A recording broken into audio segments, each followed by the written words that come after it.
दलील है। कुछ शर्तों के आधार पर ये कॉलेज खोली गई थी और अभी इन 5 सालों में कांग्रेस की सरकार में हमारे विधायक महोदय ने सरकार से एक आदेश करवाया कि भाई ये जो प्राइवेट हाथों में है इसको सरकार को सुपुर्द कर दिया जाए और उनके शर्तनामे में ये शर्त शामिल थी। बावजूद इसके हमारे माननीय भूतपूर्व मंत्री महोदय यूनुस गांधी ने एक काम ये किया कि इसको भी हाईकोर्ट लेके गए और वहाँ कोर्ट से इसके लेता है और उसको नहीं संभला रहे। बस स्टेज वाला मैंने आपको बताया, महिला कोडेट वाला बताया और नगर परिषद के जितने भी विकास कार्य थे जब हमने बोर्ड से पारित किए, हर मीटिंग में हमने जो भी एजेंडा तय किया उसमें माननीय मंत्री महोदय ने रोड़ा अटकाने की कोशिश की।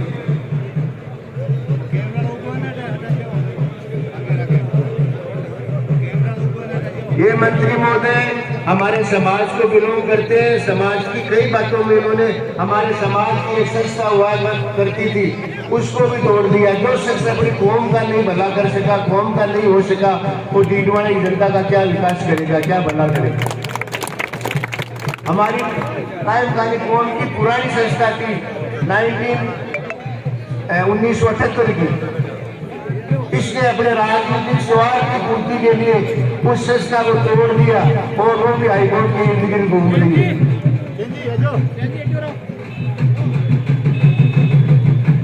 ये शख्स सिवाय अपने मतलब के और स्वार्थ के लिए कुछ नहीं करता है। तो मेरा आपसे निवेदन रहेगा, सुन रहे हैं कि भाई मंत्री निर्दलीय चुनाव भी लड़ सकता है, तो मैं अपनी सभी भाइयों से, खासकर अपनी कौम और समाज से मैं ये निवेदन करना चाहूँगा, ये गुजारिश करूँगा कि इस कौम के इस मंत्री के झांसे में नहीं आकर अपने कांग्रेस के हाथ मजबूत करें। मैं भूतपूर्व सरपंच 10 कंधे से कंधा मिलाकर हम हमारे माननीय विधायक महोदय को चुनाव जिताने और आने वाली सरकार में हमारे डीडवाना विधानसभा क्षेत्र की जो भागीदार बढ़ाए। अभी वो लगाना है बाबू का। कई लोगों के मकान तोड़े, कई धार्मिक स्थान तोड़े, जिसमें मैं आपको बताना चाहूँगा न्यारियों की मस्जिद, मुस्लिम मुसाफिर खाना, जमात खाना, आप तोड़ो। अगर आप उसका लिंक दे दीजिए ताकि भेदभाव करवा दें। इस आदमी ने अपने चैतों के मकान के हाथ ही नहीं लगाया और खास तौर से हमारे देश वाले समाज के लोग बैठे होंगे, उनको मालूम है। और आप सबके बीच में मैं बताना चाहूँगा कि सुभाष सर्किल के पास उनका कब्रिस्तान है। एक तरफ उनका कब्रिस्तान है, एक तरफ बछराज स्कूल की बाउंड्री है।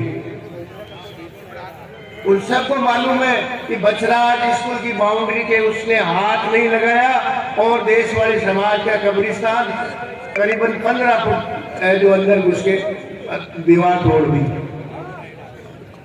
ऐसे शख्स को क्या बख्शना चाहिए?